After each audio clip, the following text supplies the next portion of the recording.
Baik, selamat pagi Bu Mira dan teman-teman sekalian. Saya Renaldi Riandi akan mempresentasikan hasil review artikel saya di Makul Integrasi dan Migrasi Sistem. Nah, di sini terdapat dua artikel. Yang artikel pertama berjudul Pemodelan Arsitektur Aplikasi Enterprise pada Perguruan Tinggi, studi kasusnya Politeknik Piksi Ganesha 2025.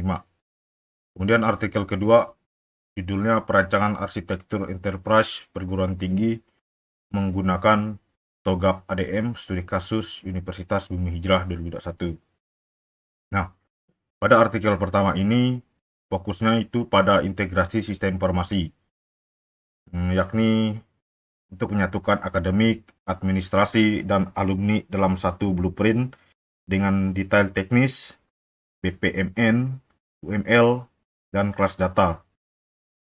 Nah, pada artikel kedua ini fokus pada migrasi sistem, yaitu memindahkan sistem lama ke yang baru secara bertahap dengan prioritas aplikasi dan roadmap implementasi. Lanjut. Nah, masalah yang diangkat.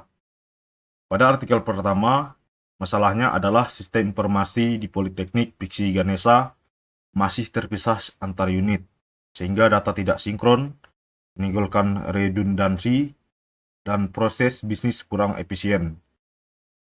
Kemudian, artikel kedua masalahnya adalah di Universitas Bumi Hijrah.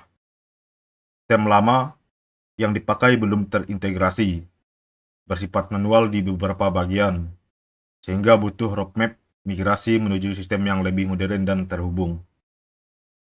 Nah, jadi inti dari masalah pada kedua artikel ini adalah sistem informasi pada perguruan tinggi masing-masing masih terfragmentasi, tidak terintegrasi, dan menyulitkan pengelolaan data maupun layanan kampus. Lanjut.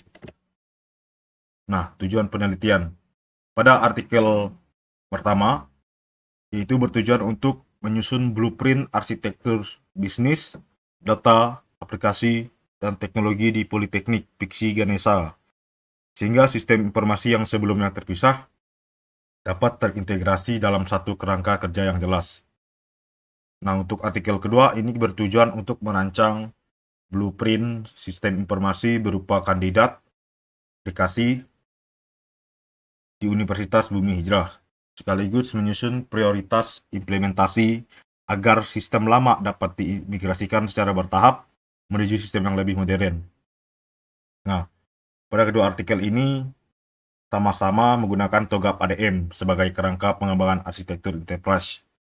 Namun, artikel pertama ini lebih menekankan pada integrasi detail teknis antar sistem, sedangkan artikel kedua menekankan pada strategi migrasi bertahap sesuai kebutuhan prioritas kampus.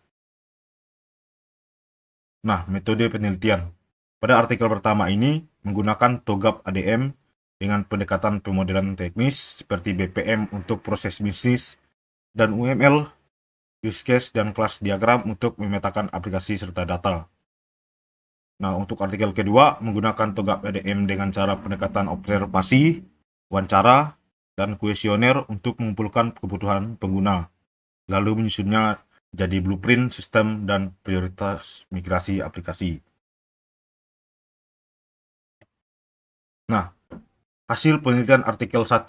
Nah, jadi pada artikel 1, hasil yang diperoleh itu dari penelitian artikel 1 adalah sebuah blueprint arsitektur enterprise di Politeknik Piksi Ganesha yang mencakup arsitektur bisnis, data, aplikasi, dan teknologi. Nah, dari penelitian ini diidentifikasi 16 alur proses bisnis serta 46 kelas data yang kemudian dipetakan ke dalam sistem informasi utama. Pada hasil akhirnya menghasilkan 4 sistem inti, yaitu penerimaan mahasiswa baru, sistem akademik, pelepasan mahasiswa, dan layanan alumni. Selain itu, disusun juga portofolio aplikasi dengan urutan implementasi dimulai dari front office, kemudian manajemen, hingga back office. Intinya, penelitian pada artikel 1 ini menghasilkan rancangan integrasi sistem informasi kampus agar lebih efisien, terhubung, dan mendukung seluruh proses akademik maupun administrasi. Nah, hasil penelitian artikel 2 yaitu hasil yang diperoleh adalah sebuah blueprint kandidat aplikasi sistem informasi di Universitas Bumi Hijrah Maluku Utara. Nah, penelitian ini berhasil mengidentifikasi 5 sistem utama, yaitu pendaftaran mahasiswa baru, sistem akademik, sistem pembelajaran, sistem pelepasan mahasiswa, serta sistem alumni dan karir. Nah, setiap sistem tersebut kemudian diturunkan menjadi aplikasi-aplikasi yang diprioritaskan berdasarkan kebutuhan dan urgensinya. Selain itu, penelitian pada artikel kedua ini menyusun roadmap implementasi aplikasi sehingga proses transisi atau migrasi dari sistem lama menuju sistem baru dapat dilakukan secara bertahap tanpa mengganggu operasional kampus.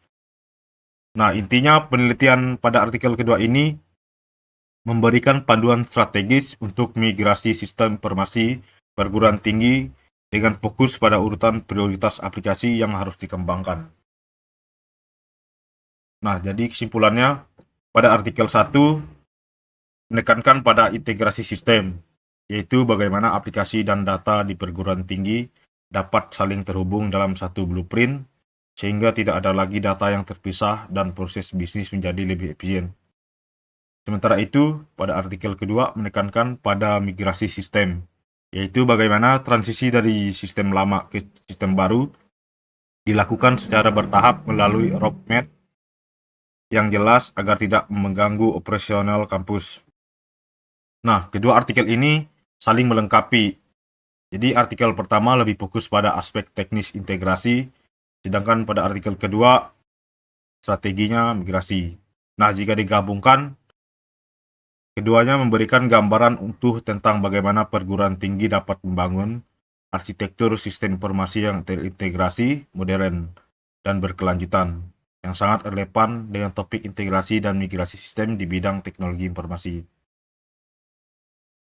Nah, sekian presentasi review artikel dari saya. Mohon maaf jika ada salah kata. Sekian, terima kasih.